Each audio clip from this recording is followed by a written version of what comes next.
ठंडू करा माजी गड़ुआ की धारा, ठंडू करा माजी गड़ुआ की धारा है। साथियों नमस्कार। साथियों आजकल आप देख रहे होंगे कि लगातार सोशल मीडिया पर एक लड़का है जो गढ़वाली मांगल को लेकर के बड़े फेमस है कि शादियों में किस प्रकार से मांगल गीत लगते हैं, कैसी गालियां देते थे पहले, जो हमारी पुरानी परंपराएं थी उसको लेकर के वो बहुत सुंदर। और अभी वो खैरलिंग महादेव मंदिर में पहुंचे हैं नवीन बिष्ट, और आपने देखा होगा कि सोशल मीडिया पर लगातार लोग उनको फॉलो कर रहे हैं, लगातार उनकी चर्चाएँ सोशल मीडिया पर। तो आज हम बात करेंगे। हिमालय प्लस में बहुत बहुत स्वागत आपका। आपके सभी दर्शकों को मैं सादर प्रणाम करता हूँ, सभी श्रोताओं को मेरा नमन। नवीन, जिस प्रकार से हम देख रहे हैं कि आप सोशल मीडिया पर लगातार फेमस हो रहे हैं, आपने जो गढ़वाली मांगल को लेकर के हम देख रहे थे कि शादियों में आपने मांगल की, और उसके साथ साथ जो गालियां होती हैं गांव में वो दी, किस प्रकार से देखते हैं कि क्या आपके मन में आया कि मैं इसी तरह से उसको कंटेंट बनाऊं? मेरा मांगल लोकगीतों के प्रति बहुत रुझान था, पूर्व से ही मांगल लोकगीत गाता रहता हूं मैं। परंतु ऐसा हुआ कि मेरे एक बहुत प्रिय हैं कोटद्वार में, उन्होंने एक बार मुझसे कहा कि हमारी बेटी के विवाह में नवीन आप प्लीज़ मांगल गाना, और कुछ व्यवस्था का कारण मैंने मना कर दिया। जब मैं वहाँ बांधे देने के लिए गया तो मैंने वहाँ देखा एक मांगल ग्रुप आया हुआ था, मैं नाम नहीं लूँगा, और वो बहुत गलत सलत मांगल गा रहे थे। और मैंने सुना और मुझे बहुत आघात हुआ कि हमारे पूर्वजों की थाती है ये, हमारी धरोहर है, विरासत है, और इसको इतना गलत गाया जा रहा है। मैं उनके पास गया और मैंने उनसे कहा कि आप अपने सारे साज बंद कर दीजिए और मुझे गाने दीजिए, आप मांगलों को गलत गा रहे हैं। देखिए, जब सृष्टि की उत्पत्ति हुई तो मांगल लोकगीत भी उत्पन्न हुए। आप अगर उन्हें गलत कर रहे हैं तो आप अपनी दादी की शक्ल बिगाड़ रहे हैं। लोकगीतों को बिगाड़ना मतलब अपनी दादी की शक्ल बिगाड़ना। और उस दिन ऐसा संयोग बैठा कि मैंने विवाह के सारे रस्मों में मैंने मांगल गाए, और वो इतने, उन्होंने वीडियो बना ली और मुझे तो पता भी नहीं, और कुछ दिन बाद मैंने सुना कि वो मिलियंस में चली गई, तब पता चला मुझे। मांगल, आप आज की युवा पीढ़ी की अगर बात करें तो आज की युवा पीढ़ी तो इन चीज़ों को जानती नहीं, फिर आपके दिमाग में कहाँ से आपने सीखी है? भैया, मुझे बचपन से ही संस्कृति के प्रति बहुत लगाव है। हमारा बचपन बनारस में बीता और गांव भी हम हर साल जाया करते थे। तो मुझे ऐसा लगता था कि जो गांव की महिलाएं हैं, इनका साहित्य, इनकी भाषा, इनकी संस्कृति, रहन सहन, खान पान, इसको संरक्षित करना चाहिए। और संस्कृति के प्रति लगाव बचपन से था, बस परमात्मा ने रास्ता दिया। एक जो मांगल से आपने शुरुआत की थी, पहले शुरुआत की कौन सा मांगल? जो स्वस्ति वाचन गाया जाता है।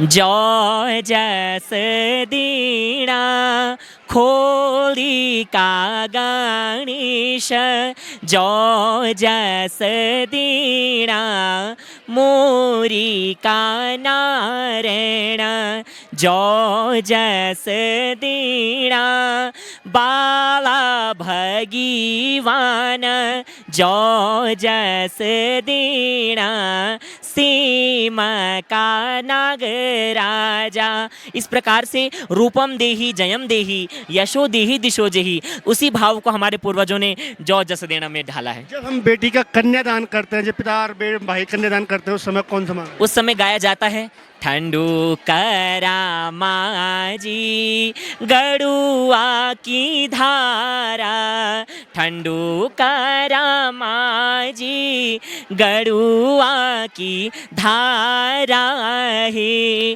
केला माजी गड़ुआ बण्यूचा, केला माजी गड़ुआ भर्यूं चाहे।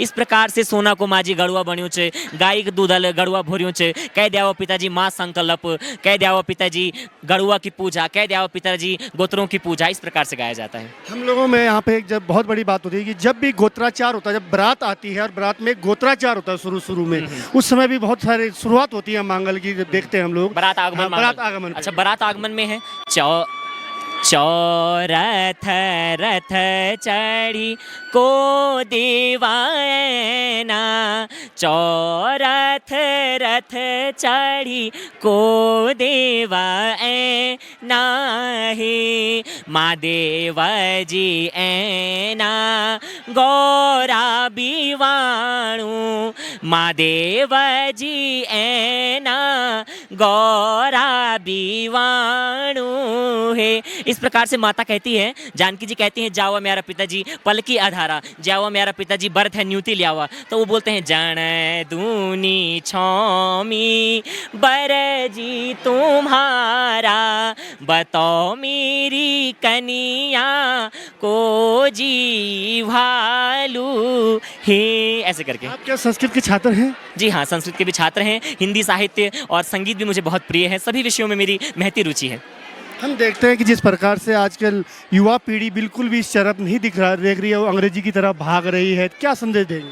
हमारी युवाओं को ऐसा है ना भैया, जैली बल डल्यू डल्यूमा एली फिर गोलिम, अगर हम डाल डालम जूला पात पातम जूला पर हम थे जाड़ फरी आण पौड़ल, तो इससे अच्छा है भूल गया जो संस्कार, वो जीवन खरा नहीं रहता, और जड़ से जुदा हो गया पत्ता तो वो हरा नहीं रहता। तो अपनी परंपराओं से, अपनी जड़ से जिस दिन हम जुदा हो जाएंगे, हमारी कोई पहचान नहीं रहेगी। हमें कोई भी आएगा पैरों तले मसल के चला जाएगा, हम कुछ बोल नहीं पाएंगे। तो युवाओं को यही संदेश है, हम भी युवा हैं, हमें बहुत पसंद है संस्कृति। आप अपनी संस्कृति को बचाइए, अपनी दादी से प्रेम कीजिए और उनकी चीज़ों को संरक्षित कीजिए।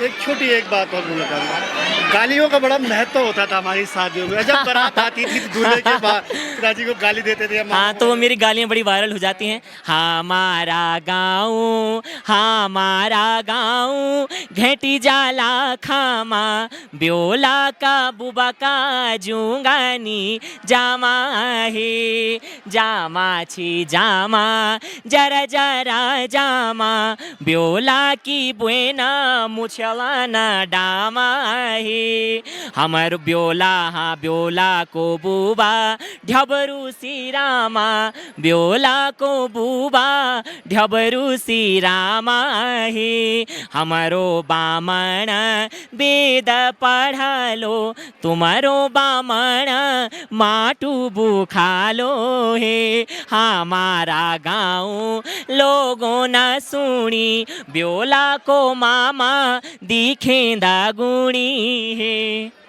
ये बहुत बड़ा संदेश भाई ने दिया। जिस प्रकार से देखते हैं कि आज की युवा पीढ़ी जो लगातार अपनी संस्कृति से दूर होती जा रही है, और एक युवा साथी आपने देखा भाई को किस प्रकार से वो अपनी संस्कृति को उकेर रहा है और जनता के बीच अपनी बातें रख रहा है।